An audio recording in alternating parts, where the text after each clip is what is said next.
Welcome. So nice that so many people came.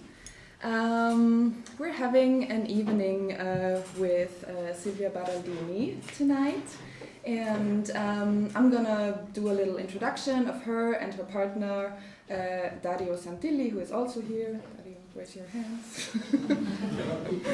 And then Silvia is gonna make a short introduction as well about her organizing and why she was organizing with the movement she belonged to.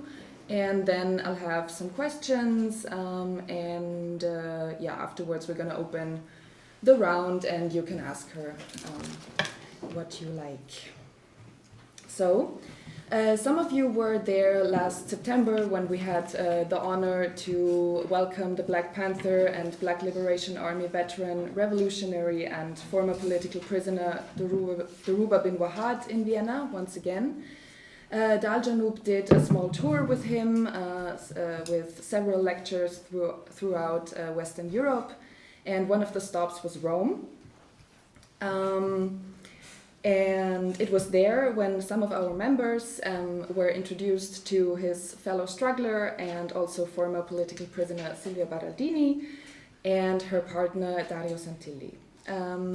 I will introduce them, and we are honored to have them both here in Vienna over the weekend. We've already spent some time with them, which turned out to be very nice. And we had fun. Yeah, nice and fun and interesting. So who is Silvia Baraldini? She was born in 1947 in Italy and emigrated to the US with her parents.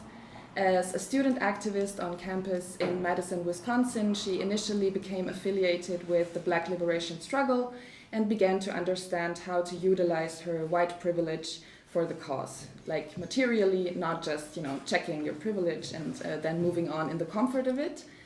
So she witnessed the repressive aftermath of the assassination of Fred Hampton and eventually moved to New York to accompany the Panzer 21 trial in New York, where she also met Dhoruba, who was one of the defendants.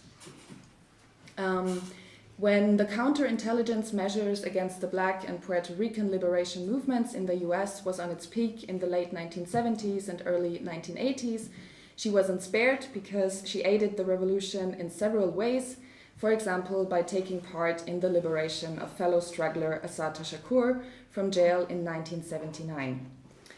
Silvia was then arrested in 1982 and sentenced to 44 years for her involvement in said prison break, for criminal conspiracy in the context of her participation in the Black Liberation Army under the RICO Act, and for refusing to surrender names of comrades in front of the grand jury.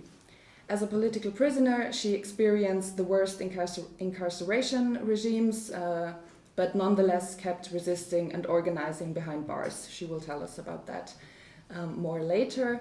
And after years of popular campaigning and 11 years of negotiations between the US and Italy, she was transferred to an Italian prison in 1999, and she got out in 2006. I finished in 2006. You finished basically your sentence in 2006. And spent the last few years under house arrest.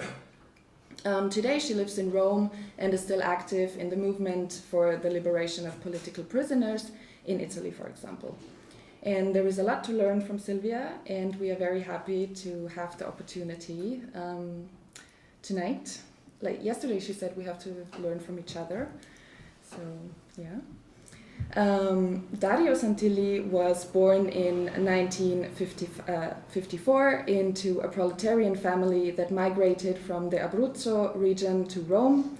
His father was a member of the resistance and was awarded a Medal of Honor for services rendered to the country in the fight against fascism.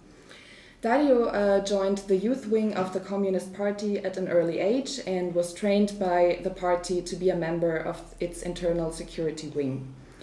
After a few years, Dario left the party and joined forces with the extra-parliamentary left, in particular potere operaio, the workers' power, that at the time had a strong presence inside the factories in north and central Italy. The potere operaio openly advocated the necessity of a revolutionary movement and was critical of the role of the Communist Party, already embarked on the path that would lead to the historic compromise. At the age of 20, Dario started to work in one of the factories that made up Rome's industrial belt. Soon after, he was elected his shop union steward, even though he was not a union member. This was an important victory that allowed non-affiliated workers to represent those who worked in the factories. As a result, however, he was brutally attacked as he was leaving work by the members of the official union. And throughout this period, he was also a member of several clandestine organizations that emerged in the 70s in Italy. He was arrested in April 1982, the same year as you, somewhere else in Italy, and accused of being a member of the Red Brigades, the Brigate Rosse. He spent 4 years in prison under the special laws adopted by the Christian Democratic government with the votes of the Communist Party in 1977. And while in prison, he was held in several of the special units that were created to hold arrested members of the armed organizations. And those units were the precursor of the 41 bis isolation units of today in Italy. He was convicted in 1999 as part of the Moro III trial, and today he is a member of the Fondazione La Rossa Primavera and Soccorso Rosso Internazionale, and is active in the campaign to close the 41 bis special units. And in solidarity with Alfredo Cospito, the anarchist political prisoner who has been on hunger strike since October 22nd, 2022, and recently suspended it. So yeah, that's the two of them. They experienced a lot of stuff. They've had an interesting life. Yes. And yeah, Silvia, so the first question that probably everyone is very curious about, why were you organized in the movement you were organized in? No, I wanted to say something that last night we didn't talk about at all, which was the political organization that I belonged to at the time I was arrested in the United States. And what was particular about that organization and how that organization built a relationship with the Black liberation struggle that culminated in doing joint clandestine work. So I thought that might be important. The organization was called May 19th. May 19th because it is the birthday of Ho Chi Minh and Malcolm X. So, for us, two very significant figures. I'm not going to go through a whole history of the movement in the U.S. because most people don't know much about the movement in the U.S. But I want to know if anybody has heard of Weathermen, this organization called Weathermen. No, okay. So Weathermen was a clandestine organization that emerged out of the student movement against the war in Vietnam. It did a number of actions inside the U.S. In particular, it did bombings, like it bombed the Congress of the United States. It bombed military bases. It did those kind of actions. At a certain point, the leadership of that organization decided that it was no longer time to do or engage in clandestine work and in armed struggle, and they decided to engage in a process that they call resurfacing, so coming from clandestine publicly. But they wanted allies in that process of resurfacing, so they wrote a book called Prairie Fire that gave their version and their analysis of U.S. history, and distributed this book very widely and asked everybody in the movement to study this book. And the process of studying this book was supposed to prepare us for their surfacing, and I think they had plans to seize the leadership of at least the white left. This process didn't go exactly how they planned, and the organization ceased to exist because, in particularly, the Black movement, but also the Puerto Rican movement, started this process of political criticism of them about why are you resurfacing, why are you throwing away all the resources that you have acknowledged you have accumulated all these years. You should give that to the people like us who belong to these movements and who are engaging in the fight and all of that. So my organization was actually the result of that struggle. Was formed. Some people that were in Weathermen came out of that organization, came and joined and founded May 19th with three clear, I'm not gonna, but we had three important points, I think. That the United States could not be considered a country, but the United States itself physically was an empire, whereas settlers from Europe, white settlers from Europe, had come and had militarily conquered the natives and brought on the slaves from Africa and conquered part of Mexico, and that this could not be considered a country like Austria, or it could be a country, but it was really an empire, that even that part of the United States, with a number of nations that were held captive by this white population that had seized power through a military political struggle. So it was important to build, it was key to the possibility of making revolution that relationships be built with the movements who represented those nations inside the United States. So Black people, Latin people, Native people. So the key aspects of our work was really the building of those relationships and solidarity. But that meant that in order to be able to do that, we had to struggle against the white supremacy that existed in the United States. So we did a lot of work, just to give an example, because the work has to be concrete. We did a lot of work at the time against what we call killer cops, because there were a number of people who were killed by policemen in that period. We did a number of work against the Ku Klux Klan, because it was a period in which the Klan was resurging and people were interested in the Klan. And so we did a lot of work against the Klan.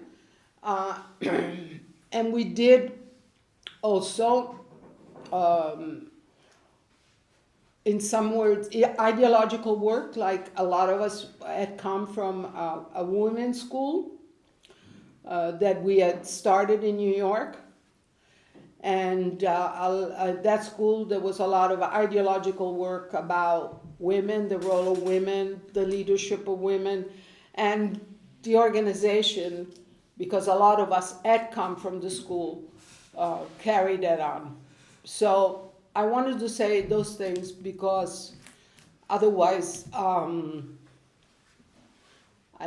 sort of come from nowhere. And it doesn't. And when I was arrested, I was in the leadership of the organization, and the organization was a public organization, was not a clandestine organization, but some of us had a double life. And we could say a lot of things politically about whether that was correct or not. But that's what we did. We had a public role For example, I never, even when I knew they were wanted me and were interested in me, I continued to be a public person. While some people in the organization, when they found out that they were looked for, they went into clandestinity. So I wanted to, and the other aspect of the work that we did that I think was important was, and that really is the avenue through which we built relationships with the Black liberation movement, is the work around political prisoners. Because there were a number of important trials, not only in the period of the Black Panther Party, but afterwards when BLA people were arrested and tried, and so we did a lot of work around those trials. But we didn't do legal work. The legal work was done by the lawyers and defense committees. What we tried to do was explain to white people why, because there was a lot of propaganda and a lot of fear at that time, especially on the East Coast in the US, about these people and who these people were. And so what we saw our work as politically explaining why these people were not what the media said and what they represented and why people should support them. That's so the relationship with people like the Ruba, which is one of the things I know you want to know, came out of that work. Because initially it came around the Panzer 21 trial, and they were all acquitted. I think the jury took 20 minutes to acquit them because it had been clear that it was a showcase trial and somewhat of a farce. So the jury took 20 minutes. It was also politically the times. It was at the height of the opposition to the war in Vietnam, and in general the population was very, very angry about what was going on in the US and very upset with the government. So the fact that the jury had an antagonistic outlook towards the prosecution was not so surprising. I think, for example, now that kind of verdict would be very hard to get in the US. But it was those times, it was much more a society in struggle and on a society that was open. And but then the Ruba was one of the people who did found the Black Liberation Army and started doing clandestine work. And he did an action, I think it was against drug dealers, and he was rearrested. So he was again put in jail. And once again, not only we, but we were part of a number of people who supported him and his co-defendants while they were on trial. And there were a number of very heavy trials in that period. So the work around political prisoners was also key. And I think, in general, when I look at struggles where there's a part of the struggle that's also clandestine or armed, the issue of defending political prisoners always becomes a key question, because in some ways those prisoners come to represent that struggle, and so defending them and what they represent becomes a very important way of carrying on that work. So that was one of them. Yeah, I mean, best example, I think, are Palestinian political prisoners. Why the work centered around them is so important, because they are the struggle, and they are imprisoned for the struggle and keep struggling behind bars. But for a second, back to Ruba. You met him last year after a long, long time. Well, yes. I wrote down 40 years, is that correct? Well, I saw the Ruba the last time, I think I went to visit him in 1982. He was in prison, and I went to visit him. Really 40 years? Yeah. And then I was arrested, and then he fortunately got out because of the whole thing around COINTELPRO. Yeah. I'm sure he talked to you about that. Yeah. And then he moved to Africa, and I was in jail in the U.S. And then I was able to go back to Italy under the Strasbourg Convention. People know what the Strasbourg Convention is? Strasbourg Convention is a convention, an international convention that allows prisoners to serve their sentence in the country of origin. So let's say I was an Italian citizen in the U.S. I asked that I allowed to finish my sentence in Italy. I did it for family reasons. I also did it because my lawyers were convinced that in Italy I would have an easier time than in a U.S. prison. And I'm not so sure that was the correct assessment, but that was their assessment. So a lot of people use the Strasbourg Convention to go back to their country when they're in jail. And it was through your case that it was recognized in Italy, right? Well, the Radical Party in Italy had people they were interested in. I think they were in France, who wanted to go back to Italy and finish their sentence in Italy. And Italy, I don't know why, the parliament was delaying in adopting this convention. So my case and the Radical Party became what the Radical Party wanted at the time, became the avenue through which this convention was pushed, and it was adopted I think by the Italian parliament in 1989. But I didn't go back to Italy till 1999, so it took 10 years after the adoption of the convention for it to for the two governments to agree that I could be repatriated.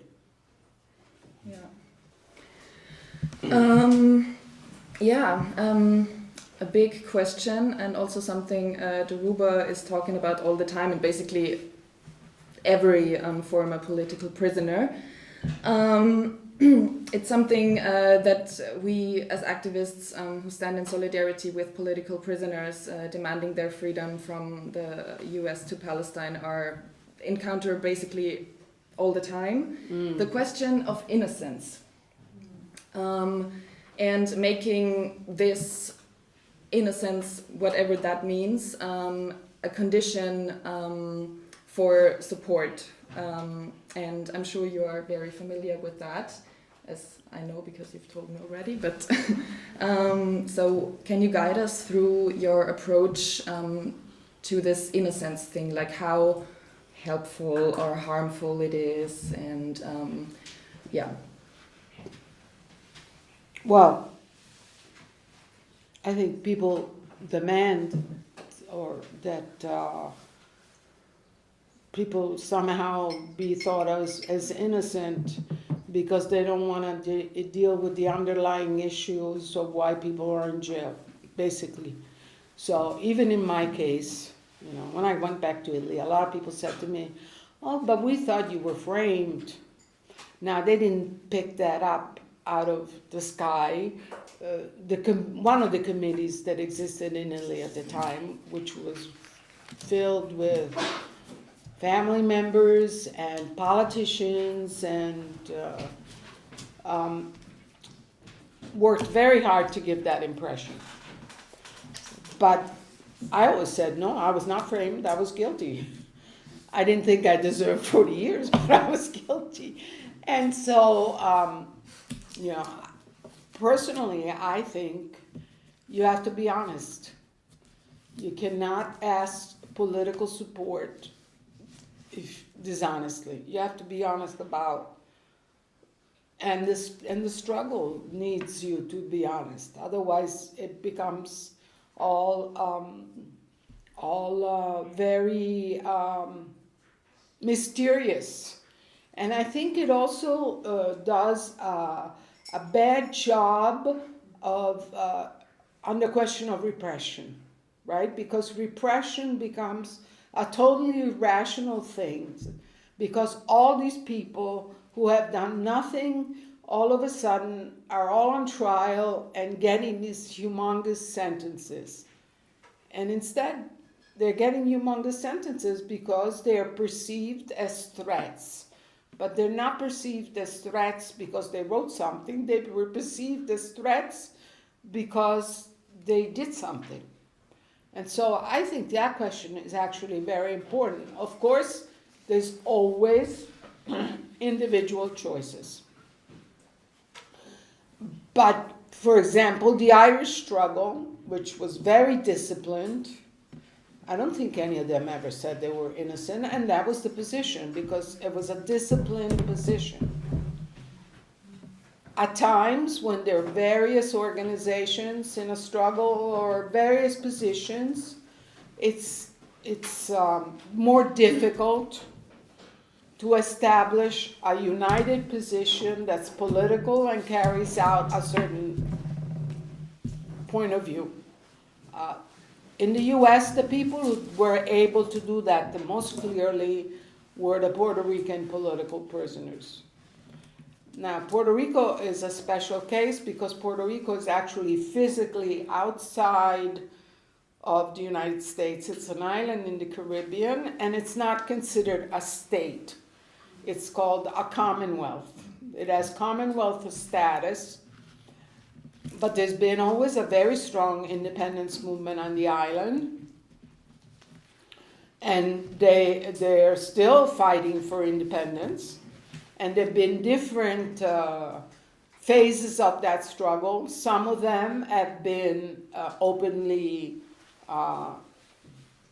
military political encounters.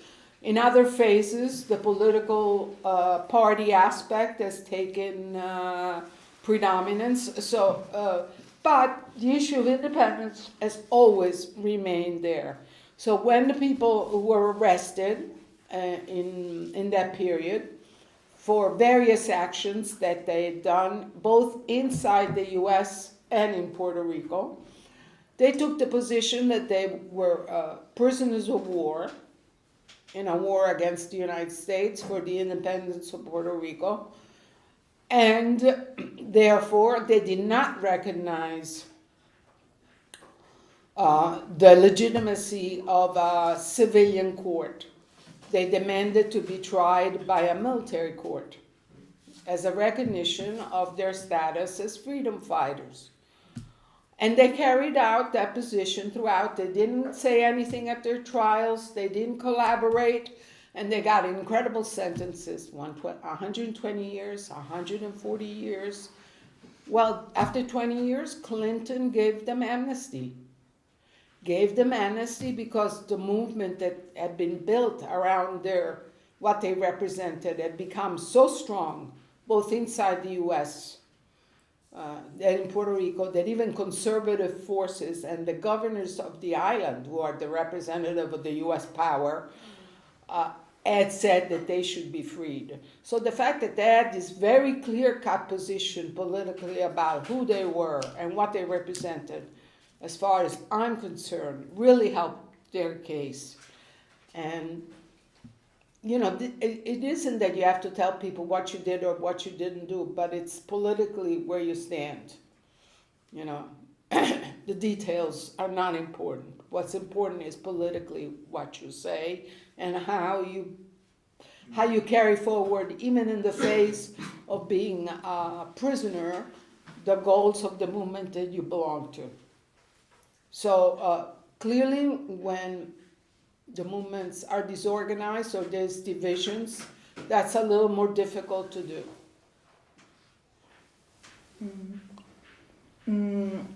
So I don't know if it answers the question. A lot of people, I think, get fooled, or at least in the period that I went through trials, a lot of people get fooled. I have to say, for transparency's sake, I did not take a stance I'm a militant, I don't recognize the court. No, I went through a trial, defended myself. I didn't defend myself. The lawyer defended me, and it didn't work out because I got 40 years anyway, so I might as well had said, fuck you, and it would have been better. But no, in my case, the organization didn't feel at the time that that I should take that position, and frankly, knowing that I faced 40 years, and knowing at the time that the evidence against me was not that good, I thought that there was a chance that I could, be found not guilty, but it was a big political mistake and miscalculation on my part. And but a lot of people in that time made that calculation, and frankly, I think it muddied the water, as they say. It didn't politically. It was not the best position because we all ended up with incredible sentences. So whether except for the few people who got lucky, or who were able to get smaller sentences, but you could count those on one hand. Everybody else got an enormous amount of time, and you see it. Some of the people are still in jail. I mean, there's a number of Panthers in jail still after all this time. Mumia is still in jail after all this time. Leonard Pelletier is still in jail after all this time. So, you might as well go out swinging if that's how it's going to go. That's the conclusion that I came to. I didn't necessarily start there, but now that's what I think. Because once you decide to go the legal way, you can't defend yourself politically anymore. Well, because you become entrapped in, I have to disprove what the witness said, or I have to disprove that. But that's not really the issue, right? Exactly. I mean, they had no physical evidence against me, but they had one snitch that testified against me, and that was enough to get me 40 years. And so, so what was that all about? I mean, it made me think a lot. And you had one comrade, you talked about him already with us, but maybe you can, again, that took this stance of politically defending himself. Yes, the lead comrade, the lead defendant in our case, what I call my case, was actually a number of 8 trials, because different people were arrested at different times under different circumstances, but the government said we belonged all to the same network. And so, and the person that I called the snitch, who was a childhood friend of the black people on trial, he testified in all of the 8 trials. So in our trial was the first. We were the first people arrested, the first wave of people arrested, and the lead defendant was Sekou Odinga, who had been a member of the Black Panther Party, like Yoruba, who had was part of the group that left the United States and established. Everybody here is way too young, with a few exceptions, to remember this, but at one point the Black Panther Party opened an office in Algiers. The Algerian government allowed them to open an office, a political office in Algiers, and a number of the Panthers left the U.S. and established themselves in Algiers. When the party broke up and disbanded, and I don't want to go into that, but it happened, Sekou stayed in Africa and joined SWAPO, which was the liberation movement to free Namibia from as an anti-colonial struggle. And then at a certain point, he decided he really should come back to the U.S. To continue the struggle in the U.S. he was never a public person. He came back from Africa clandestinely, and when he was arrested, the government didn't know that even he was back in the country. And so he was the lead defendant in the case. And he didn't fight the charges. He didn't ask for a lawyer. He represented himself. And his representation of himself was a long political. The judge let him give this one political speech, which were the concluding remarks of the trial, in which he explained his life and why he had become who he had become, and so I think, in retrospect, if all of us, there were 8 of us together, had supported his position and taken similar position, it would have been politically much better. And even judicially, I think it would have been much better, because the jury, which was, by chance, primarily African Americans, didn't really want to convict us. We had 32 charges against us. They convicted us of 4 out of 32. They found us not guilty of 28. And so but that didn't happen. He was the only person in the case who took that stance. And was also, he got out last year, you said, right? No, Shakur got out maybe 3-4 years ago. Okay, yeah. Now it's been a while. And But he's been in part of the people that have been released in the last few years. He did quite a time. And of course, tied to the question of innocence, that's always very interesting for people, is the question of regret. Do you or did you ever regret anything you did? Or, think the price you paid was too high in the end? Yeah. But, so did you ever regret anything? Okay. There's an issue here with the question of regret, because in Italy, for example, there's a formal process through which you can disassociate yourself from the struggle of the organization that you belong, and you get a discount in terms of time, and you get to get out of jail earlier. This does not exist in the United States. You can regret all you want, but it's a purely individual issue.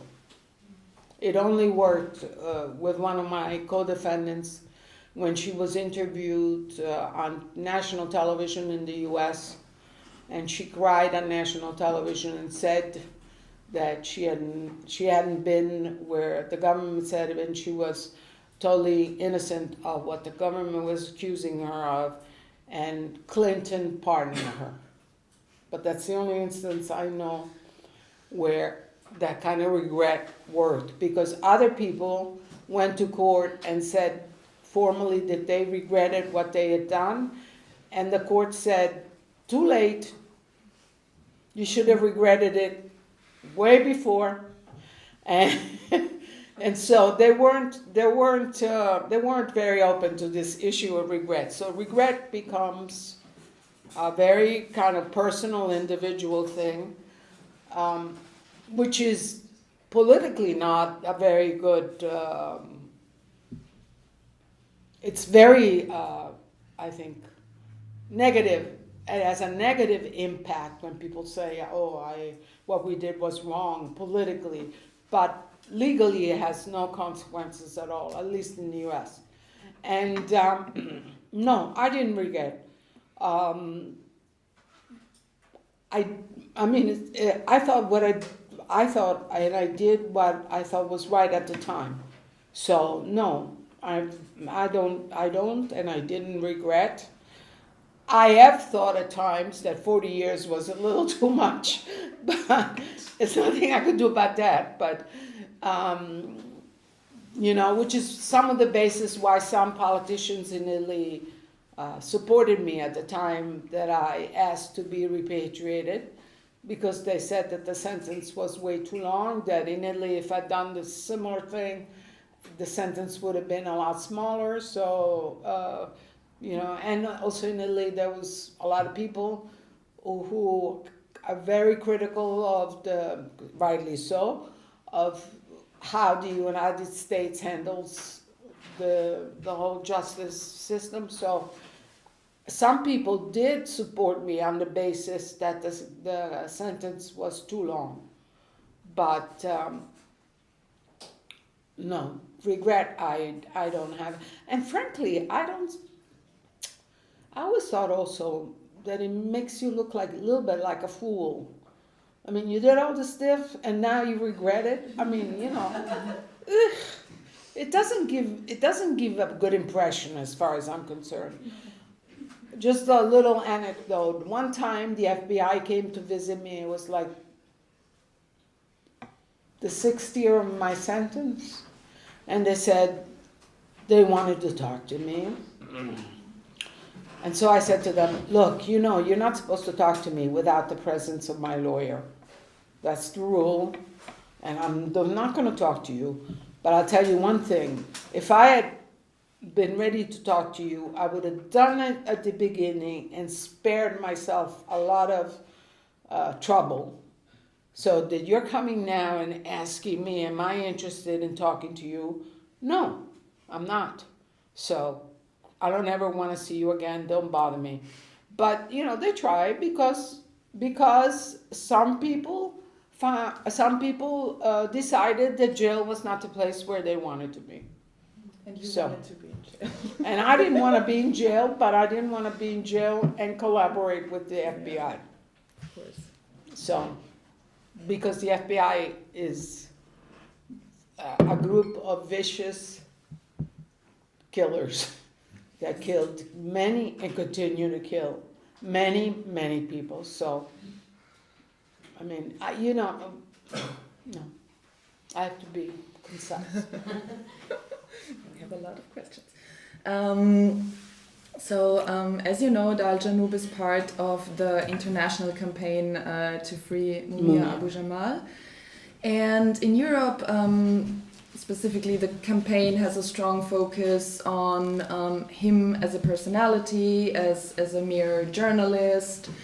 And while that strategy is probably tactically useful to popularize the case and to, make it known to many people, it is still an incomplete portrayal of his political work, of his anti-imperialist convictions, and the whole political context and agenda behind his and other black organizers' abduction. And we often feel like these situations are being straightened out and sanitized to get some sort of selective solidarity. And I want to know what your thoughts on this are, and if there have been similar attempts in your case, because there was also a popular campaign, and we talked about this, that people were saying that you were framed. Yes. So in my case, that was definitely the case. Yeah.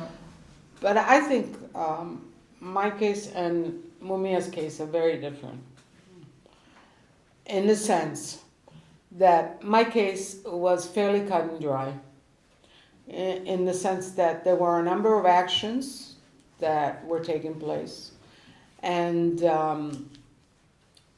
a snitch said that we were responsible for these actions, and he knew because he was a member of the organization or the group or the network that carried out those actions.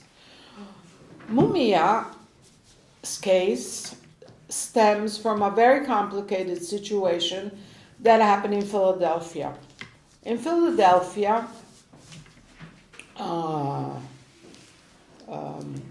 there was an organization called MOVE. Mm-hmm.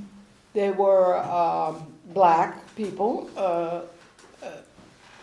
and they rejected everything about U.S. society. They didn't send their children to school. They had adopted a vegetarian lifestyle. They lived all together and all of that, and they were very anti-US. At some point, there was a rising confrontation between the power in the city of Philadelphia and MOVE. And what the mayor of the city, who was a black man, decided to do. This was a time when a guy named Rizzo was the head of the police. He was an Italian American, and he was recognized as one of the most racist head of the police that existed in the recent history of the United States. So Philadelphia was a city with a lot of conflict and a lot of strife. But everything became focused on MOVE because they were so outside of everything. They didn't particularly care. They were very internal. So how did they decide to solve this contradiction?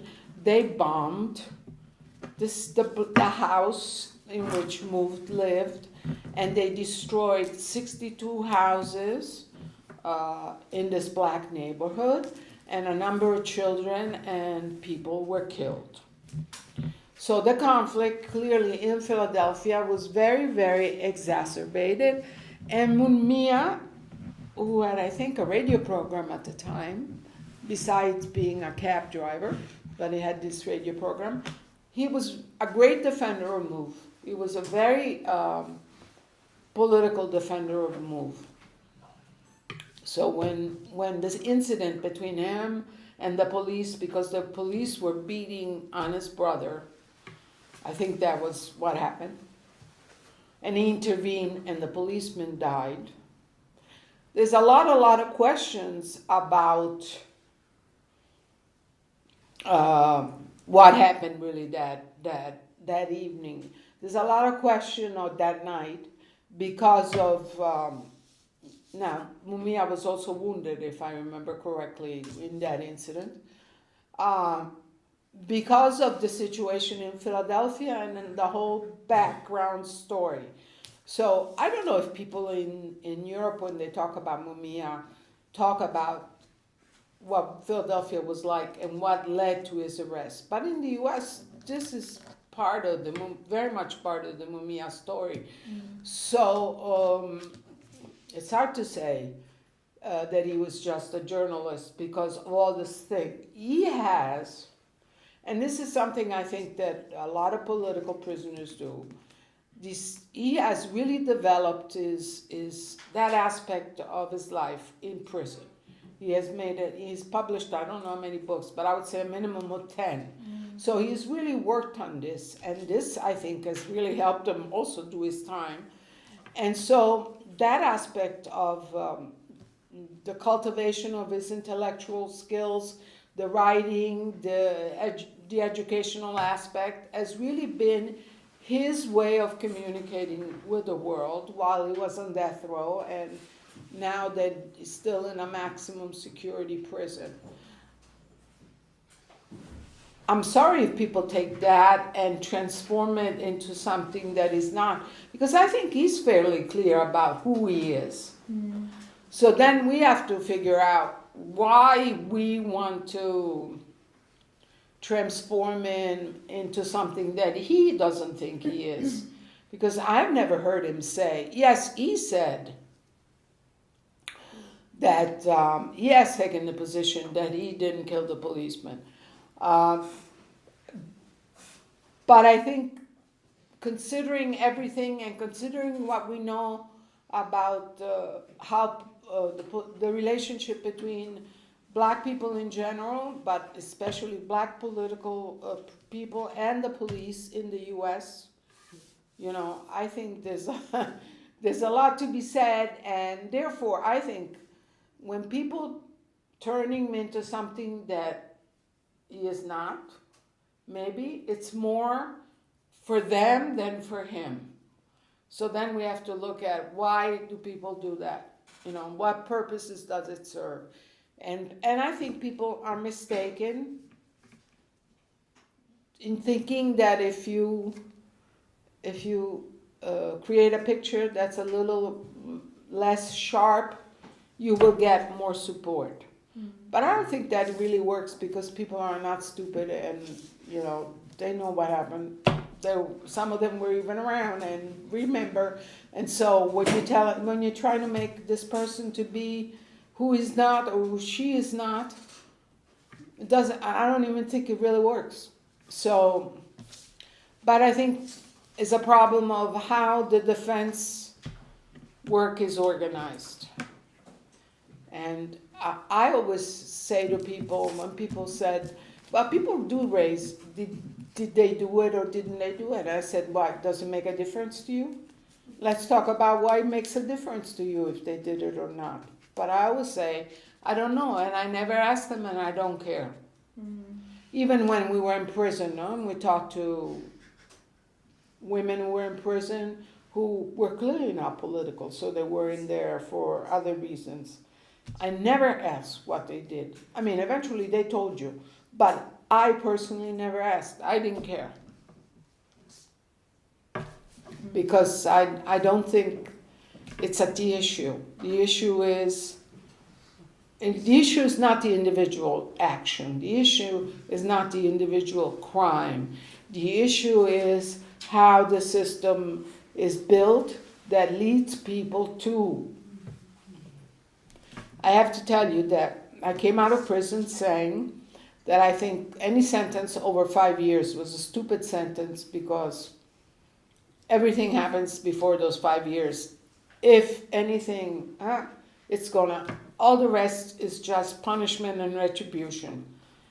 But recently, especially in the last few years, I have even, so I fell into that category that wanted to make prisons better and more humane, but now I don't believe that at all.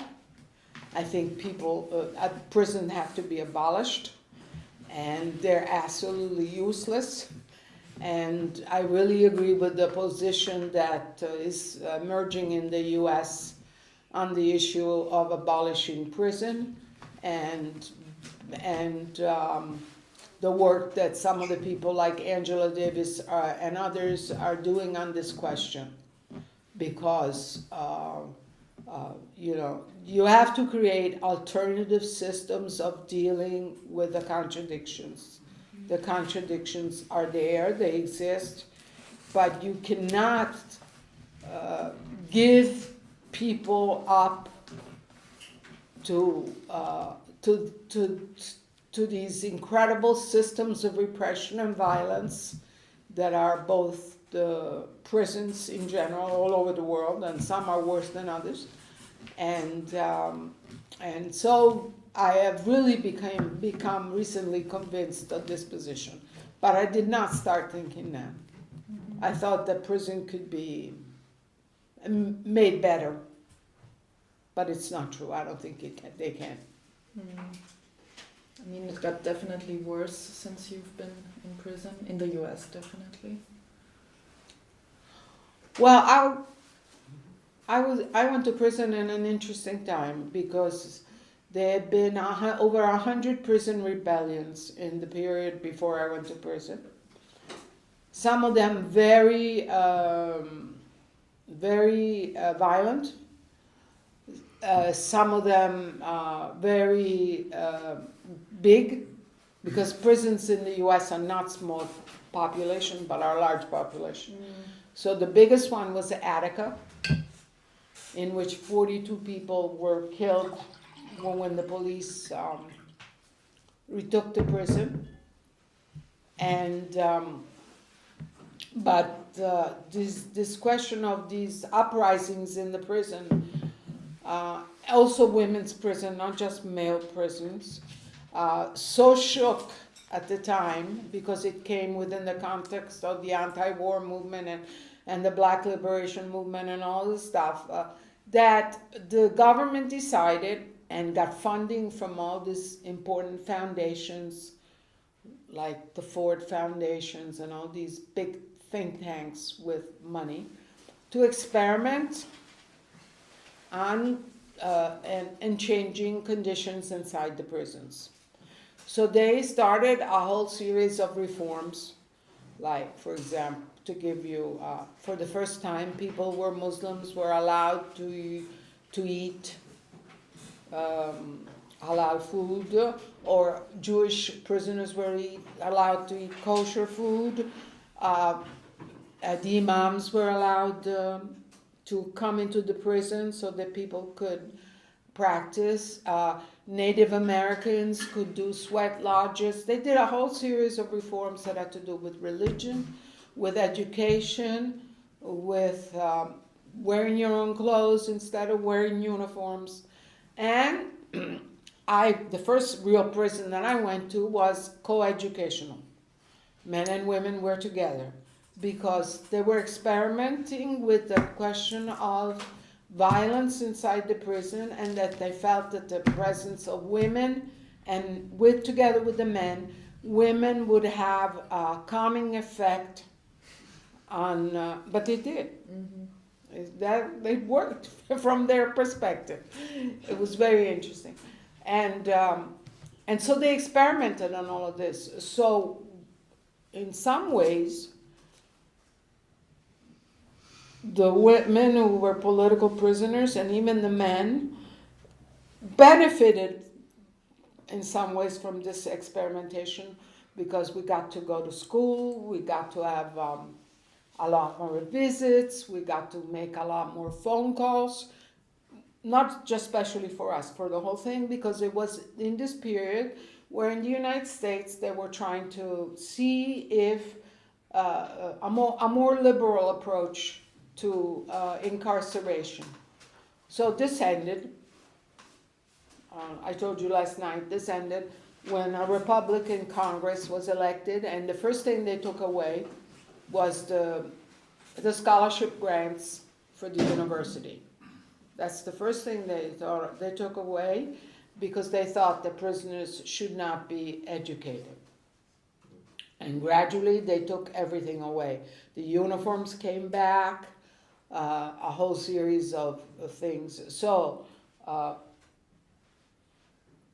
now, because a number of issues have occurred, last night I mentioned September 11th. Now all the Muslim prisoners who were inside the federal prisons after September 11th were put in isolation, because they were, overnight they became part of the enemy, the internal enemy of the U.S. So it's been a process in the last few years with the country being more divided, and with the whole question of the police, and the police includes the police that is inside the jails and the prisons. Clearly, the conditions, as far as I'm concerned, are worse. I mean, just to give a concrete example of how we benefited, we had access to unlimited books. When I came back to Italy, I donated a lot of books, but I still had 7 boxes of books that I shipped to Italy. That were my political books more than. That was an incredible privilege to have all those books to read and have access to. I don't think that's allowed anymore. So it's the reform phase is finished. Now we're in a totally repressive phase. In the U.S., I'm talking about. But I mean, I think the repressive phase is everywhere. Yeah. In Italy, definitely that's true, I believe.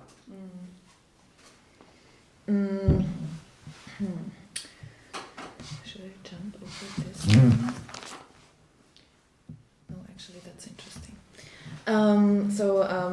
Speaking of experiments, you've called the isolation regime in Lexington, in the basement unit, like an experimental ground for authorities to study specifically women political prisoners. And you were there with 2 comrades, and they wanted to basically find out what would drive you as, especially as a white middle class woman, to do political work or political actions. And how was that? How did you perceive this experiment, this isolation time, and how did you resist it? Okay, I think the political work wasn't interesting to them. What was interesting to them was the phenomena that all these women were all of a sudden engaging in armed struggle. This was a new development for them. There were the Puerto Rican women, there were the white women, there were a number of the black women, and all of a sudden they had all these women, but a sizable number of women who were doing this. And to them, this they didn't understand because they saw women in a certain way. And I mean, the experiment of putting men and women prisoners together were based on the fact that we would calm down the situation. And so they were very interested in understanding what made us tick and why we would do this. And so they devised these special units. The first unit was with 2 Puerto Rican women, and there was a major struggle to close down that unit, and the unit was closed. The second unit is the unit that I found myself in. And so they would open up this unit where it was sort of like a zoo, so this was an underground zoo. We couldn't look outside the windows, we never saw the sun and all of this stuff, and they put these stress conditions to see how we would react, and everything was bugged, so they would listen to our conversation, and they would take notes and everything else, because then they would send it to their sociologists and social scientists and psychologists to analyze that. And this was important to them because they even wrote articles and published articles about this new female figure in the US, the female militant. You can be militant without engaging in armed struggle, but I mean, this person who was participating at that level of action. But they don't know their history well because during, for example, the Civil War, there were plenty of black women who fought, So, I mean, it wasn't the first time in U.S. history that women had taken up arms, but I think we were a new generation. Some of us came from middle-class families or privileged families. So the whole thing interested them, and they wanted to sharpen their profile, who we were and what we were, because clearly they wanted to use it in the future. And so this happened in Europe as well in the same time, no? The same in Germany, it happened in a lot of places. There were special units set up in Ireland, definitely in England. So, and they all exchanged information one with the other, and the FBI was the conduit for a lot of that information back and forth. And so they did this, and I think they picked us scientifically, very scientifically. I said last night I was going through a period in which I had left my organization and I was politically isolated, and they saw that as being a weakness, so they felt that if they put me under certain conditions, I would probably give in or whatever. The Alejandrina was a grandmother at the time, and she was married to a minister, a Protestant minister, and she was an upstanding member of her church.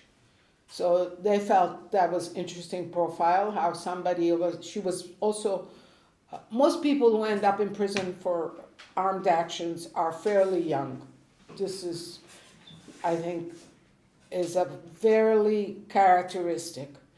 Alejandrina was already over 50 years old, so this was something that interested them. Why somebody at the age of 50 with grandchildren already and grown-up children would do this.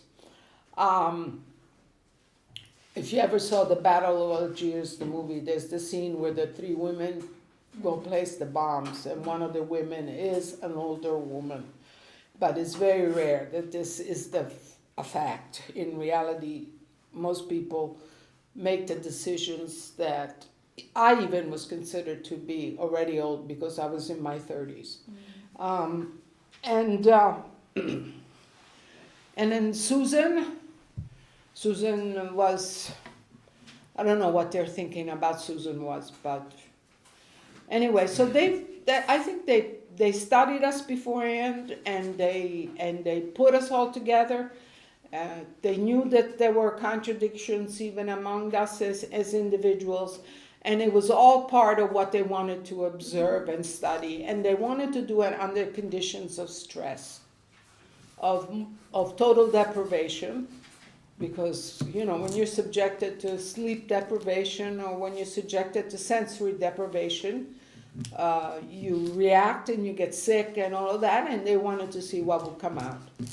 So we're convinced that this is the case, and I said it last night, because when we sued, and the judge agreed with us that we shouldn't be in this prison because they hadn't placed us in this prison because of our behavior in prison, but they placed us in this prison because of our political affiliations. And they put it in writing, because she is a member of.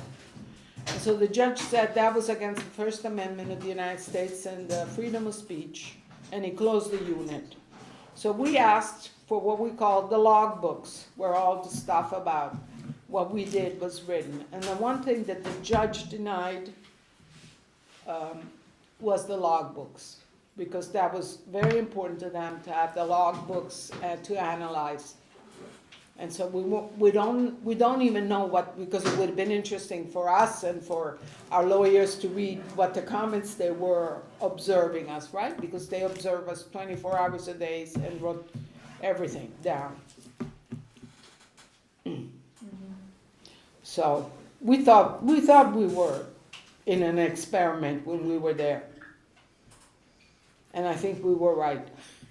I mean, I don't think we were paranoid. I think that's what was happening. Yeah. How did you resist, how did you manage to, resist in this impossible situation? I don't know. It's sort of like Alcoholics Anonymous. You go day by day. you know, if you look at the big picture, you go nuts, no? You think 40 years of this, because they told us it was permanent, you know, we would never get out and all that. So if you look at it that way, you go nuts. But if you do it one day at a time, and every day you try to do something constructive, and every day you try to figure out, okay, I'm in this situation, what can I do? So, and I think it helped that there were three of us. Because we could communicate, the three of us. So, I mean, you know, three is better than one. Trust me.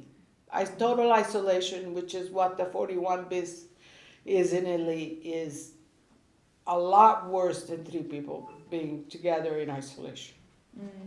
As a matter of fact, what we were under was called, technically it's called small group isolation. It's not really considered total isolation, but it's considered small group isolation. It is a form of psychological torture, but it's not complete isolation. So that helped. I think we'll come back to the 41 bis in a second. But so there is this quote by Frantz Fanon that says that every generation has their mission and they can either fulfill or betray it. And you've kind of explained, I mean, please specify and say more if you like. Like what was it that drove your generation in general and how you realized your responsibility? And what would be your advice to the current generation of revolutionaries, of activists, of potential revolutionaries, and which, differences, of course, there are? I read that today about advice. I don't give advice. I think it's a totally negative thing. First of all, people never listen to advice, even the best meant advice. People have to arrive at their own conclusions. So advice, never. Mm-hmm. No, it's a really bad thing, I think. Mm-hmm. And I hate it when people give advice. I think people should study history because that can give advice. Mm-hmm. You know, but individually, no. Frantz Fanon was talking about the struggle in Algeria against colonialism and French colonialism. So clearly the mission there was very clear-cut, which was to get the France out of Algeria and gain the independence of Algeria. And I think there was hope at the time that Algeria would become a socialist country and it didn't quite turn out that way, but at least the colonial the colonial power was kicked out. In the first moment, we thought our mission was we had to end the war in Vietnam. Mm-hmm. It was very clear that we had to end the war in Vietnam and we had to support the revolutionaries in Vietnam. This is a big conflict that happened in the anti-war movement in the U.S. between the people who were not in the Communist Party or affiliated with the Communist Party and the Communist Party of the United States. Because the Communist Party of the United States was against the war and created this committee that was called the Committee Against the War, the National Committee Against the War, but refused to say that they were pro-NFL, which was the Forces of National Liberation in South Vietnam, and refused to say that they supported the government in North Vietnam, which was led by Ho Chi Minh. So this became a dividing issue. And so the first mission was we had to end the war, but we also had to support the people who were fighting, not just because of the atrocity and all that stuff. Same argument, sort of like innocent or guilt. You know, a lot of people organized based on the atrocities that were committed in Vietnam. And we thought we should organize around the fact that people were fighting for their liberation and were winning, because we knew they were winning. Mm-hmm. And they found out too they were winning in the end when they were kicked out in 1975. They were routed out of the country. So that was a first mission. But throughout that, we understood that the mission was more ambitious, or should be more ambitious, which had to do with U.S. imperialism and challenging that. Now, clearly we didn't do that, so we did contribute to ending the war, and I think that was important. But the other thing we clearly didn't do, and so according to Fanon, we failed on that, but it's not finished, I believe. So I think there's a lot of things, just talking about the U.S., there's a lot of things, interesting things going on in this period in the U.S., and there's a lot to be said for the political clarity that's emerging in the U.S. about what the issues are, which were, I think, for a long time, really obfuscated by all this rhetoric about how the U.S. is democratic and how the U.S. is this, and that people somewhat believe that the Constitution is the most advanced Constitution in the world, and all this shit. But now, in the last round, especially with the stuff around the killing, the indiscriminate killing of black people on the part of the police, that has brought a lot of issues in focus. And a lot more people understand that the issue is not a question of some bad apple, but a structural, how the country is set up, how power is enforced, and the different roles and responsibilities that people have in that construction that is the United States. And I think, strangely enough, Trump helped make that clear. I'm not saying that he was a good thing, but I'm saying his presidency made a lot of things clearer than they were before for a lot of people. Do you think they are staying clear, like with now Biden?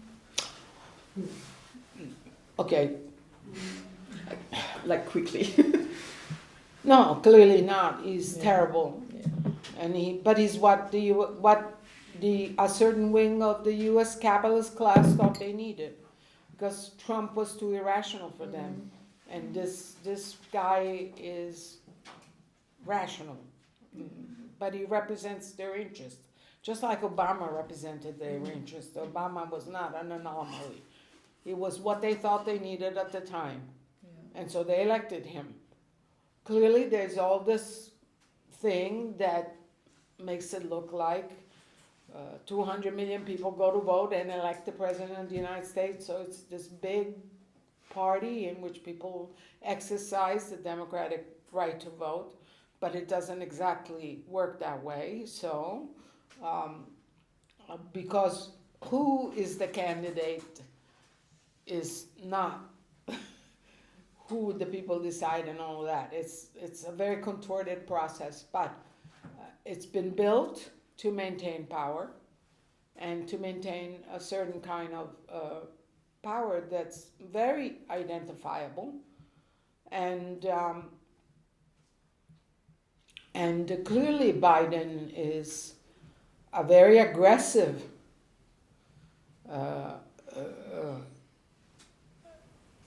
my point of view, the whole question of NATO, the war in Ukraine, and now China, they're very aggressively pursuing U.S.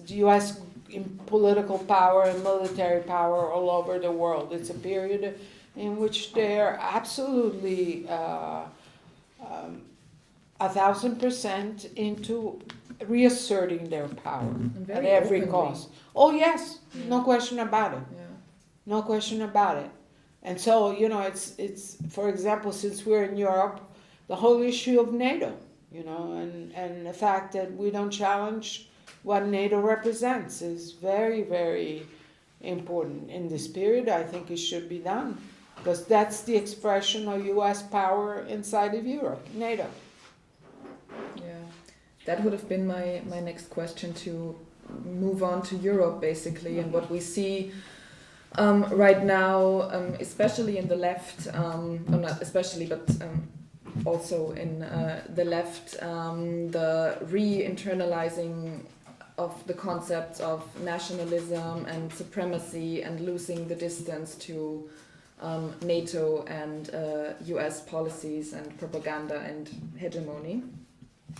So what is, which will be interesting for all of us, what is the major task or duty of leftist politics in Europe now, or leftists? And I mean, every country has its own plague. So, I think the question of, in France, there are issues that in Italy are not the same, and in England, in Great Britain, there are issues that are not. But I think in general, the question of the war is very important. And the fact that, for example, in Italy, which is the place I understand the best at this point, there's been such a support of the war, outright support of the war on the left is a big, big problem. Frankly, I thought that the left should have pushed for negotiation instead, all-out arming Zelensky and, abiding this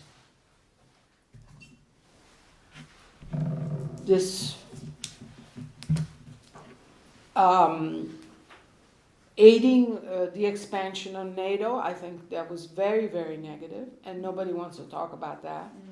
I mean, nobody wants to talk about the fact that buffer states are a reality. I mean, the United States took all of Latin America as its buffer state. And every time that somebody in Latin America tried to do something progressive, they either invaded or fomented a coup, like they did in Chile and Argentina and Brazil.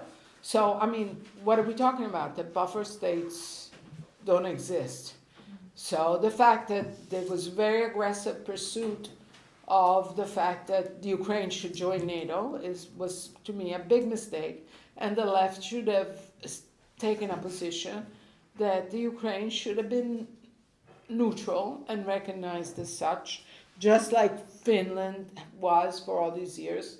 Now Finland is also joining NATO, so Russia is beginning to feel really surrounded, and I'm not a supporter of Putin and what he represents. But in the real world, I mean, we've seen what happens when countries begin to feel surrounded and how they react. And so I think the left in Italy should have, instead of jumping on the bandwagon of NATO and the war, should have pushed for serious negotiation of peace and, negotiations. And I think that's the issue of the war is very major issue that isn't being tackled. Now, I think some people are finally doing some stuff. On June 2nd, there's going to be a demonstration. June 2nd is the anniversary of the founding of the Republic in Italy. So there's going to be a demonstration and against the war that day under the heading of what is there to celebrate. Against militarism and all of that. So I think that's a big issue that isn't being tackled. And then I think each country has the issue on, and the other thing I think is really important is the question of migrants, refugees, protecting the question of asylum that's under total attack, at least in Italy is under total attack. Yes. And the other question that, as far as the Italian left, I think is a big issue, was the whole question of the repression and the special units that were built in Italy, which most of the left supports because they've been sold as necessary in the fight against organized crime, which is a peculiarity of Italian society. And so people say when I always spoke against il 41 bis, 41 bis. You want to elaborate on what that is? Okay, after the special units that were done in the 70s and in, I think, I don't remember the year, maybe 92, this legislation was adopted that created these total isolation units that were meant allegedly to house members of the three major organized crime organization in Italy, which is the Mafia, Camorra, and 'Ndrangheta. And the reason why this total isolation was because the purpose of these units was to prevent people from communicating with the organizations on the outside and continue a leadership role or this is what, and every time that somebody raises a criticism of these units. People say, oh, but Falcone and Borsellino wanted them. Falcone and Borsellino were two prosecutors that the mafia killed in Italy, and so they become popular heroes and nobody can touch them. And so you cannot criticize these isolation units because they're necessary to fight these organizations, but also they were the outcome of the work that these two judges and prosecutors did. And the reality is that there are 752 people in Italy held in these units. Some of them are political, like Alfredo Cospito, but also the woman Nadia Lioce, who's been in 18 years under these conditions. They're very harsh conditions. And frankly, they did a study of the 752 people, and most of the people were low-level people that had no power even within. They were affiliated maybe, but they had no positions of powers. There were very few, the people who were high-ranking members of these organizations. So, and most of them, turns out, haven't even been finally convicted. So they're are waiting the last level of conviction, because in Italy there's 3 levels of judgment that you have to go through before you are definitely sentenced. So it's clearly a question of intimidation, repression, retaliation, and it's torture. It's recognized as torture. Even the European Court has raised with Italy the issue of these units. So we're members of the European Union, but criticism is not allowed because they don't really understand what Italy is all about and the problems we have.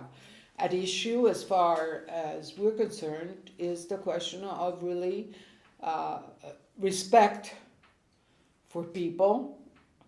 The fact that, I'm not even going to get into the argument whether prison should exist or not in this case, but that the fact that when you go to prison you have to be dealt humanely, and you cannot be tortured, and your political and even your criminal affiliations cannot be used as an excuse for the state to torture you. And but it's been very, very hard to open up this discussion in Italy. So the fact that the comrade started this hunger strike has forced the issue, and this has been positive because at least it has forced people to face the fact that this is a real issue. The other issue around the question of justice in Italy, for political people, of course, is the fact that there are 20 people, or over 20 people, who are still in prison after 40 years that belong to armed organization. And they're there because the government wants them to sign a letter. They have to write a letter to the victims, apologizing for their actions, and of course they're refusing to do it, so they're being held hostages, and so we've raised the issue that they should just be released, even if 40 years is more than enough, and it should be the end. And they're never going to convince them to sign the letter, so what are we going to do? We're going to keep them in prison until they die? Well, they could, but the issue is, are we going to let them? And so the issue around work, it's very important because it has to do also, I think, in Italy, with what the contentions were in the 70s and 80s, and what is relevant about those contradictions today in Italy, and is there something about those struggles that we want to still carry forward. So is the whole issue of what those struggles represent. And of course, nobody has the same opinion, but at least it's important to evaluate and to not erase those struggles from history, because there's been that too, our erasing not only of the struggles but of the individuals who participated. Yeah, we were today at Schwarzenbergplatz at the Soviet monument, and on the plaquette, on the stone thing, there was in Russian, in Ukrainian, written Russians are bastards. So yeah, that's also not keeping history alive, because as we know, without the Soviets and the Red Army, fascism wouldn't have been defeated. So yeah, I wanted to ask this. Well, nobody in Italy thinks that, for example, nobody in Italy thinks that the Soviet Union and the sacrifice that people made, 22 million Russians died, during the World War II, was determining in the struggle against fascism and Nazis. So in Italy, the only thing you talk about is how Italy was liberated by the U.S., which is not even true. It is partially true if you want to do talk, but there was also a resistance movement in Italy, which was quite strong, in some areas stronger than in others, but people, participated in the liberation. They just didn't wait around for the Americans to arrive and land.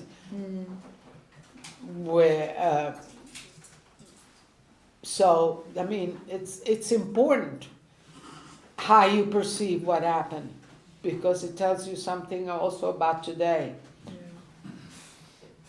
So in Italy, they always love to say, "Oh, the American liberated us." Here in Austria as well, actually. Like it's over, Well, here it's hard because Berlin and Austria were liberated by the Red Army. So. Yes, but still, it's like at least the Americans did make it to Sicily and up the peninsula. Like the American contribution is always over exaggerated, and the Soviet contribution is minimized to, Well, to accommodate a certain narration, a certain view of history. Exactly. Otherwise, they wouldn't be the bad guys. Yes. Even though they had a lot of problems, but what's real is real. Yeah. I mean, one of the things that happened in the crucial years is that clearly a lot of the liberation struggles were able to survive and fight because of the money that came from the, what you want to call it, the Soviet bloc and China and other. So, one of the reasons why a lot of struggles had problems at a certain point is because all that support and solidarity stopped. So, with all the criticism that was due, because there was criticism that was due, they also played an important role in supporting a lot of the struggles that emerged in that period. Yeah. Especially in the global south. Yes. And in Latin America. Yeah. Okay. Cuba wouldn't exist today if it hadn't been for the fact that the Soviet Union bought all the sugar and subsidized the government. So. Okay, I would say we open the question round. I'm sure you have some. I already have new ones, so yeah, please. Should we collect some and? No, I think people should just ask. Okay. We don't have to collect. So somebody wants to ask? Have you been angry for your destiny? And if yes, are you still angry? There have been periods when I've been very angry, but I'm not anymore. I think it shows. I'm very kind of, but I made a wise decision. While we were in prison, I believe was a wise decision. While we were in prison, we were always encouraged, go talk to the chaplain, go talk to the psychologist. We always refused to do that because clearly we thought they wanted to see what we thought. But once everything was finished and my sentence was finished, I decided, even for reasons that had to do with my family history, that I would go into therapy. And I did 6 years of therapy, and it really helped me. It really helped me. She was an exceptional therapist. Not everybody's lucky to have a good therapist, but she was political. So, she helped me at that level of the anger and all that stuff. So I'm quite centered, if I can say that. And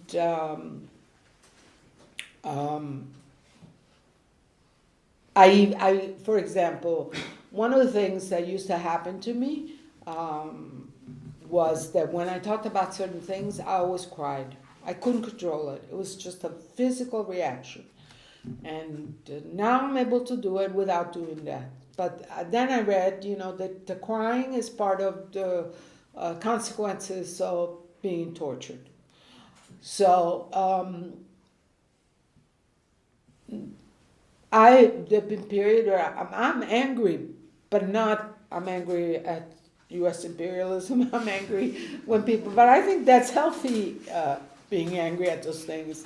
I'm angry that they had Cospito for 41 Beasts, and they didn't do anything when he started having physical problems. So that makes me angry, but I think that's healthy. No, I'm not angry at whatever. In generalized, no. But I, like I said, I made that decision, and I think it was the right decision for me. Some other people, maybe that wouldn't work, but for me, it helped me.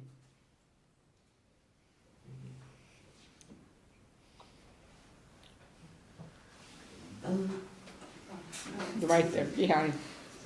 Hi. Because I think if we are truly an anti-imperialist struggle, then we should pay attention to the fact that Russia and US are co-fueling imperialist states, and Russia is also a settler colonial state, or it's a big part of it. For centuries, it has been an empire that has been colonizing all over in Central Asia, in Siberia, and other regions. And also those 22 million or 26 or 40, it depends on how you measure, millions of people who died in Second World War are not just Russians, they are all Soviet citizens, and this is also... Sorry? Central Asians. Yes, all Soviet citizens. Yes, and this is a Russian narrative, also a colonial narrative, to say that Russia liberated the world from the fascism, whereas it was... No, the Soviet Union, it's not Russia. Yeah. Difference, big difference. And also, there is a difference, I think, between critiquing the NATO, which makes sense, of course, and the call for negotiations, because negotiations with Russia at this point means occupation of a lot of Ukrainian territories, which means prisons, tortures, and all of this, and the Russian prisons are very, very well connected with the tortures. So, yeah, I just wanted to say that, and that we really should account how much US imperialism and Russian imperialism are co-fueling each other. And, yes, and it's not just a passive Russia being surrounded by NATO, but it's a co-expansive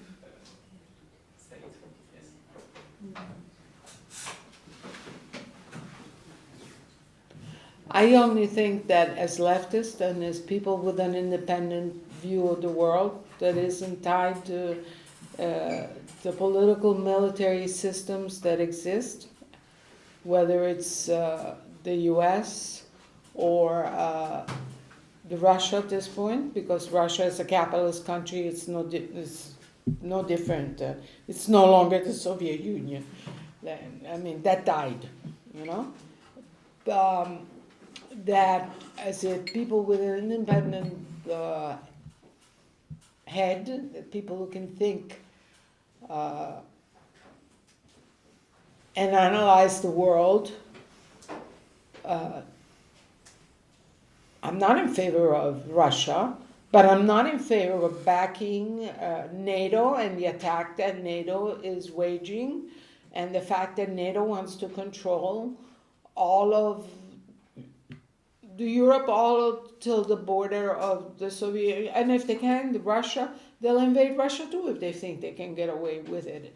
So I think as leftists, we have to push for the fact that there has to be a negotiated settlement.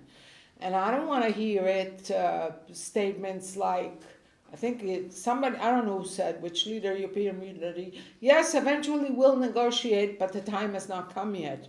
So what is it that hasn't come in terms of destruction and in terms of even the suffering of the people of the Ukraine that doesn't make the time ripe for a negotiated settlement? The Chinese had a proposal, that recognized the self-determination of the Ukraine. So why don't we negotiate on that basis? We recognize the self-determination of the Ukraine, but we stop this insane war.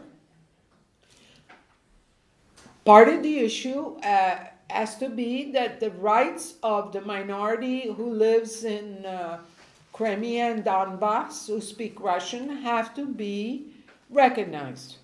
They will remain part of the Ukraine, but, they have to be recognized that they have rights, Their language was prohibited. So why was the language prohibited? That's the language they've spoken all their lives. I don't believe that's right. And so all of that, to me, has to be negotiated. And we cannot, as leftists, I believe, accept that the only solution is more arms, and the shipping of more arms, and the shipping of more and more sophisticated arms. Because the destruction, in the end, we're going to leave the Ukraine. We did all of this to defend the Ukraine, but we're going to leave the Ukraine pulverized. Because that's what's happening already. And the more sophisticated the weapons are, the greater the damage. We know that this is what happens. The more, more sophisticated missiles, more sophisticated drones, planes, tanks, the greater the destruction. So I think we have to negotiate. And I'm not saying what the end of the negotiation is, because you cannot go in on a negotiation and saying this has to come out of the negotiation. A negotiation is a negotiation. I just wanted to say that there is no exact minority in the Eastern Ukraine and in Crimea whose language is prohibited. In fact, in Crimea, there are Crimean haters that are being prosecuted by Russia since 2014, put to jail as Muslim terrorists. So this is not a question of Russian language being spoken somewhere in particular regions solely. And this is also what Russia has been using to invade. And this is. I don't know. I just know that the solution that we're, as the West, opposing for this question is not a solution that I can sustain, which is the arming of a person, because, as somebody said, why doesn't Zelensky ever ask for a hospital? He only asks for arms. He never asks for food, he never asks for a hospital, he never asks for something that could aid the civilian population. I would rather send many hospitals to the Ukraine than a more perfect missile. So that's my position. We have to push for peace, and we have to push for a peace that's based on the principle that as a leftist we always held on to, which is or includes the recognition of the self-determination of nations, which is why I thought the Chinese position for negotiation was not a bad position, because it was based on that principle. Yes. So how do we build a strong anti-war movement? I mean, you probably don't have the recipe for that, but like No. what? But I think, discussions like this, we have different opinions, is part of the issue, that even the discussion hasn't been had. I don't know what the percentage is, but 67 of the people in Italy are against the war. Every time they take a poll, it turns out the overwhelming majority of the people in Italy oppose this war. There's not been one government, left, right, center, that has taken into consideration the fact that so many people oppose the war and are against sending the arms. So this is, to me, is an issue, if we're going to talk about bourgeois democracy. Yeah. If 67 of the people are against the war, why are we in the middle of it? Why are our bases being used to send and to ship continuously arms? We could take a neutral position. We say we take no position. So I think, there has to be debate and the mobilizing the people to the only person in Italy who once in a while speaks up against the war is the Pope. Mm-hmm. He's the only one who once in a while says something, talking about the consequences of war and defending from the point of view of the people. And I don't want to defend any system, be it Russian or being NATO or being the US. So as leftists, I think we have to have a responsibility to arrive at our own position and build on that. I don't think it's going to be easy, because it's a period of time where the ideological supremacy of certain position is really strong, but you have to start. This is what I think. You have to start and see, and also I always recall something that Lenin said. When Lenin wrote What is to be Done, which he wrote it in 1905, and he analyzed the condition in what was then Russia. Things were terrible. The left, the Bolsheviks were in disarray. Things were the worst that it could be. So that's why he wrote this book, What is to be Done. And then 12 years later, they made the revolution. So things move very quickly too in history. And the thing that we cannot afford as people of the left is to disarm ourselves mentally. That's the worst thing that we can do.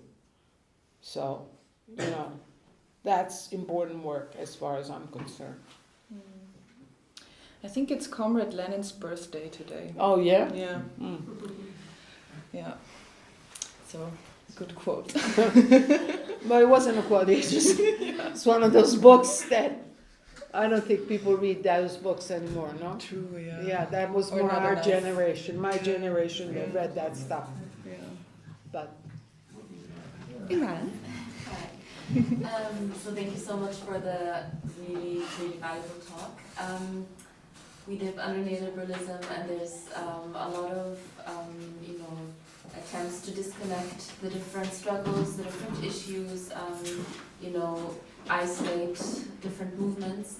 And I think that there's a lot of people whose hearts are at the right place, but they see every single issue as disconnected, like, you know, patriarchy, racism, not even connecting it to colonialism, the issue of this country, that country, and this minority. And a lot of these people often just get overwhelmed and don't know where to start, where to become active. So do you have any concrete message to those people, or how we can get them to join us? This comes under the heading of advice, which I don't give. I was expecting that. Do you have any nice message to them? No, I mean, you know, it is a particular difficult time in the world. When we became involved in the movement, there was also important international organizations that were independent in outlook. For example, the non-aligned movement was very important and gave a lot of leadership to the struggle and to the. Cuba was more present on the world scene and had an independent point of view. So it was easier to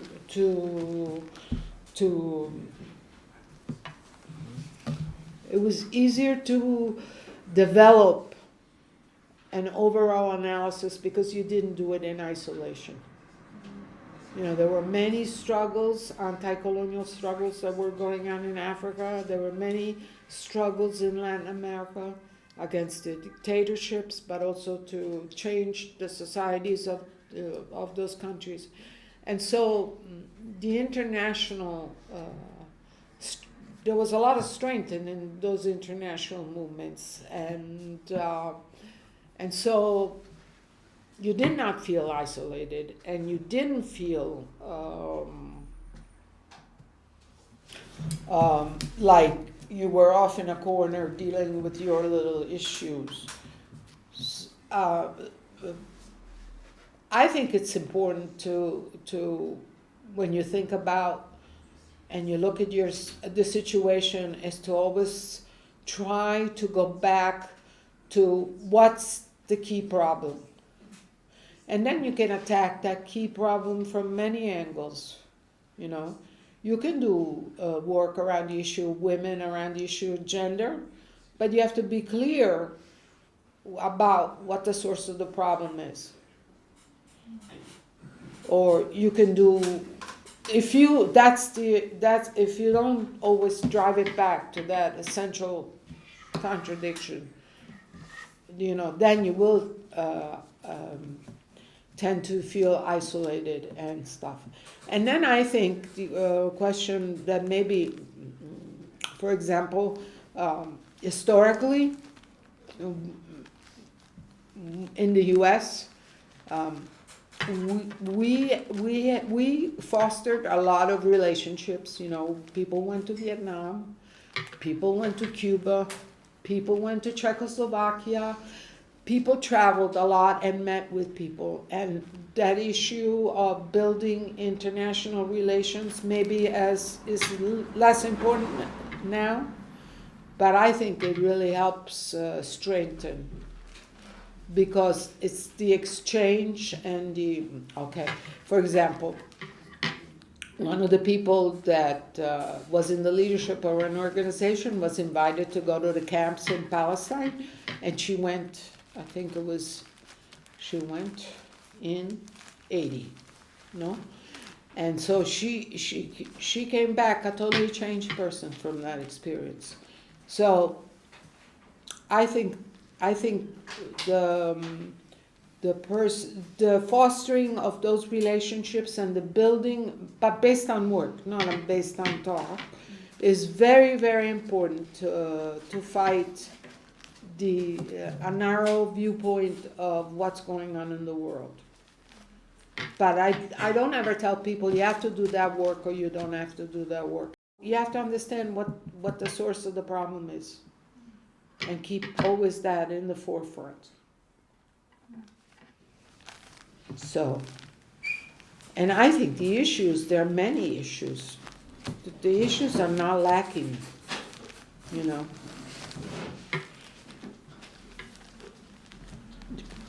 The issues are not lacking. We just have to do some of the work, and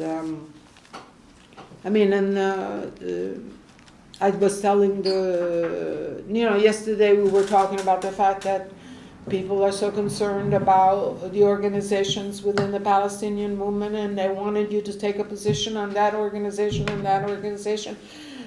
But the issue is for us in the West, not the Palestinian. The issue is Israel and what's happening in Israel and what's happening with what Israel does. And so,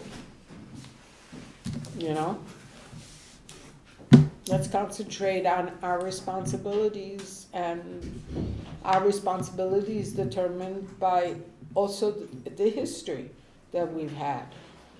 So, it's very convenient for Italians to talk about migrants and we don't want them, and forget the fact that they had 3-4 colonies in Africa, and a lot of the people who are asking asylum are people who were victims of the civil wars in the very colonies that we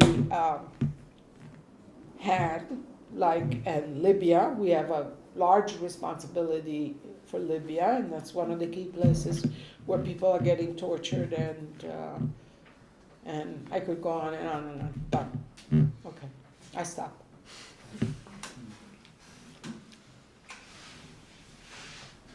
More? I have a question. Yes.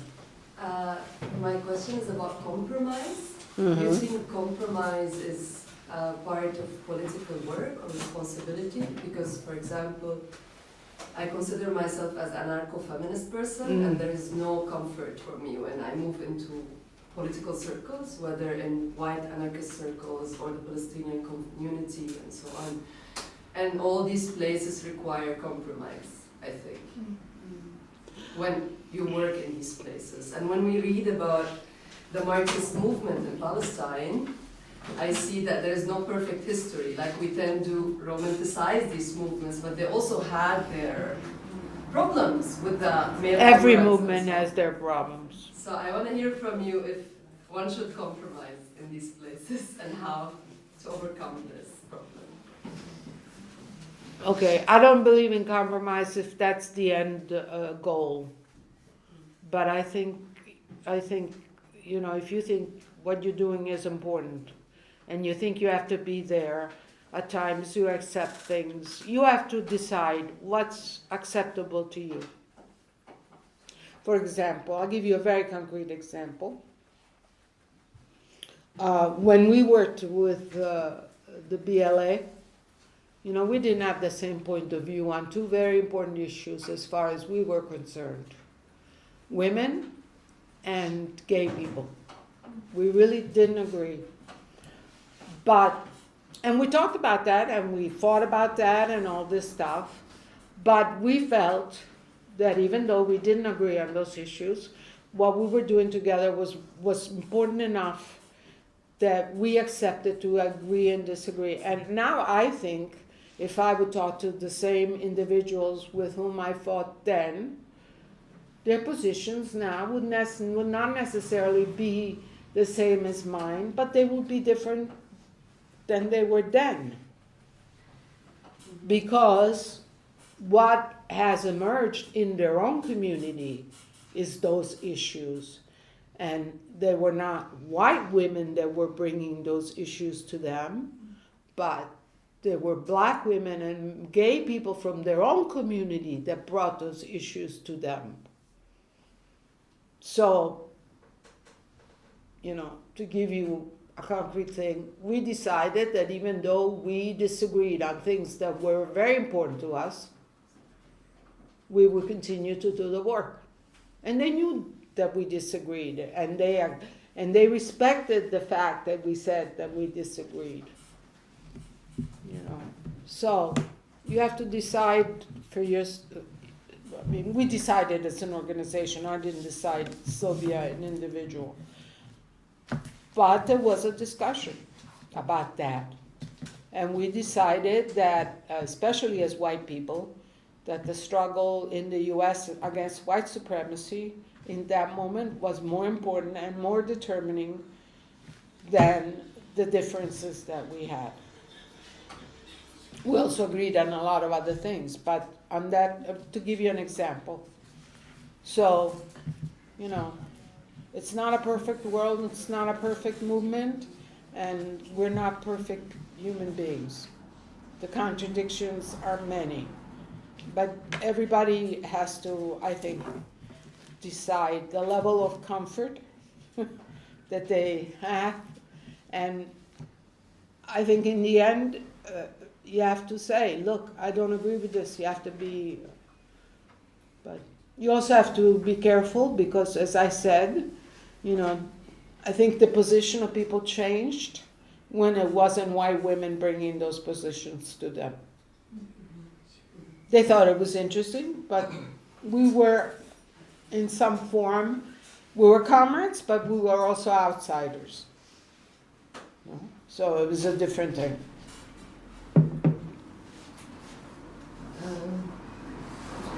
La faccio in italiano, poi la traduci tu.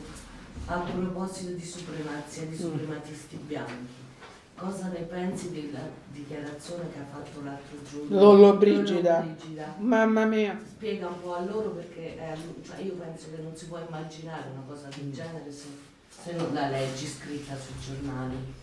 Okay, Elisabetta, who you guys know, asked me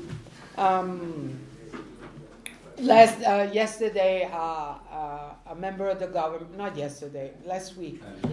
A member of the government, who's also the brother-in-law of our prime minister, and they're all members of the same fascist party, said that we had to fight against migrants because they were coming to Italy to substitute the race of white people. This is a concept, the substitution of the race, that was developed in the U.S., which means that, you know, in the U.S., numerically speaking, in a few years, white people are going to be the minority. It's just an outcome of the history of the U.S. So a lot of white people are feeling very threatened by this change, you know, because numerically they're no longer going to be the majority. And so one of the crazy theories that they've come up with is that third world people, black people, Latino people, Native people, are having lots of children because they want to substitute and set aside the white race. So this Italian fascist said the same thing in Italy the other day. And what can I say? It speaks for itself. It's a crazy nut theory, but unfortunately there's a number of people who believe it. And I'm not sure he believes it. I think he did it for other purposes. He wanted to get something else, and so he used that. But there are a lot of people, white people, who feel threatened by the fact that they're, in the U.S. in particular, they're no longer going to be the numerical majority.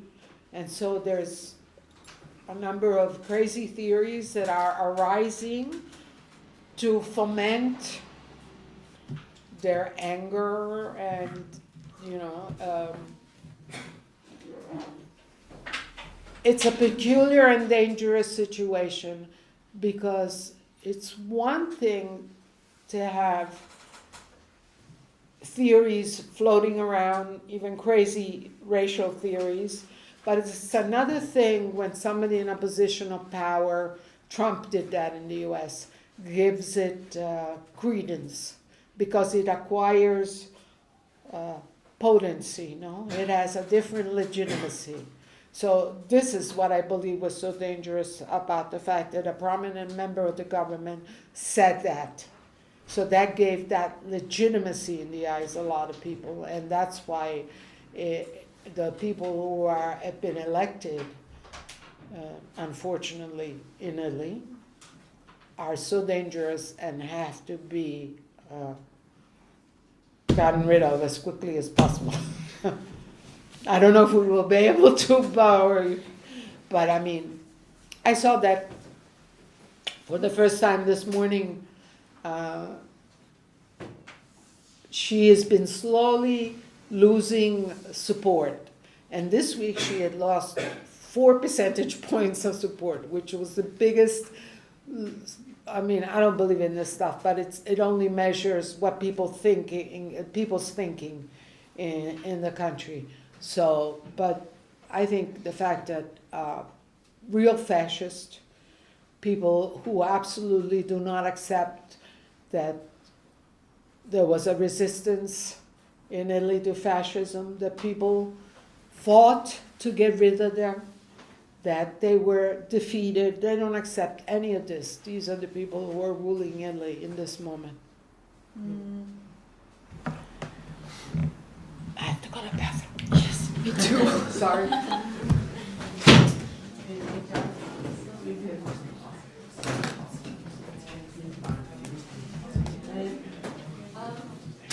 Maybe I can briefly, since I'm short break. I'd like to just point out that the room is open every Friday evening, 5 p.m. to 8 p.m. officially, but it's kind of open end university. And you're always welcome. It's a place to come together, to eat together, to have discussions about what to do, or just about the current state of things. And we also have the campaign that was mentioned for Dar al Janub, for his liberation. It's we organize protests every 17th of the month in front of the U.S. consulate in Prairie, also at 5 p.m. Easy to remember the time. The 17th. Did I say? Yeah. 17th is the day that he was said to be executed. So yes, it's an important date. Please come and show your solidarity. It's not just about Mumia, it's about people who are imprisoned for fighting against imperialism. So it's a global issue. And yeah, we shouldn't be silent about this. Yes. So just wanted to put in.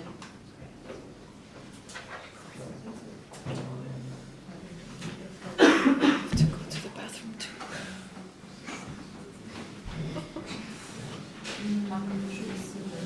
Yeah. Does anybody have any questions left? Yes. Magst du kurz? Ich muss auch. Gotta go as well. The man's taking over. Okay. The treachery of drinking water. Hello, I'm Nicole now. I'm accepting Abdulqadir's question. Here you go. You wrote an open letter to Leila Guben. Sorry? You wrote a letter to Leila Guben, hunger striker, back in 2019. And this raises up the question, the importance of hunger strike and the meaning of hunger strike in the political struggle. I wrote a letter to? Leila Guben. She's a Kurdish activist. Oh, I signed a letter, yes. Yeah. Okay, yes. Yes. And this raises up the question, the importance of hunger strike for the political struggle and for political prisoners. But what do you want to know what I think about it? Yeah, the importance, especially for... hunger strike has been used historically. My closest experience with hunger strike was what the Irish did during the conflict with England and Great Britain. And, a number of their militants died. And personally, I have to say, we discussed it when we were in isolation, whether we would engage in an hunger strike as a protest, but we decided not to. But I think each struggle has the right to decide how to fight and how to bring to the attention of the world the conditions that they're in. And therefore, even though politically, personally, when I had the opportunity to do it, we decided not to do it, the three of us. I support And I understand why people do it, because it does claim attention, and it's a matter of denunciation of the conditions that people find themselves in. Clearly it would be better if it didn't have to get to that point. I think that's an understatement. But like I said, my experience was with the Irish struggle.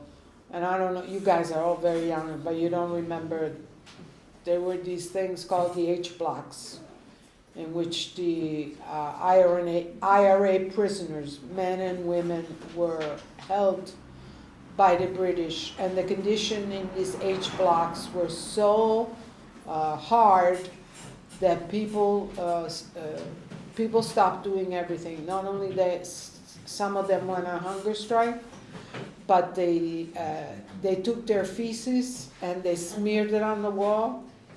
They refused to wash themselves. They did everything to denounce the conditions in which they were held in these H blocks.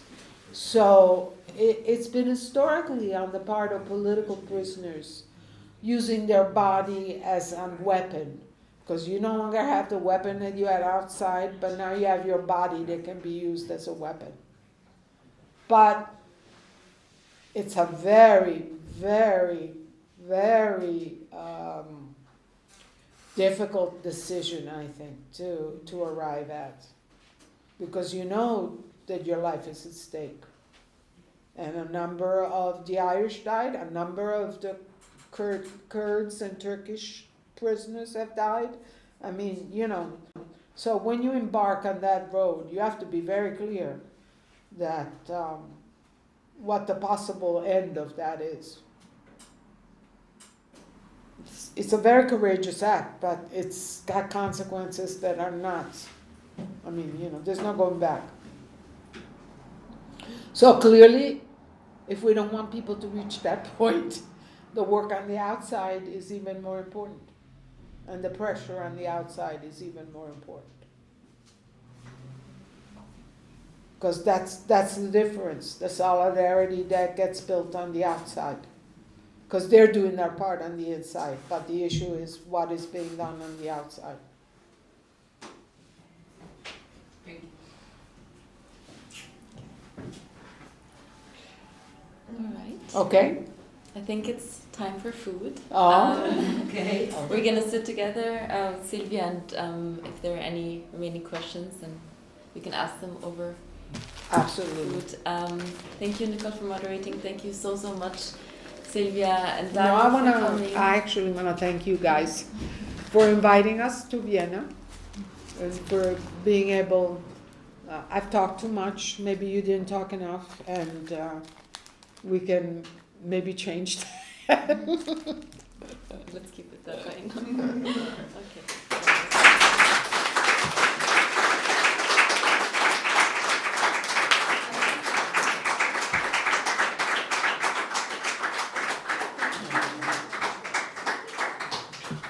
So let's eat good food.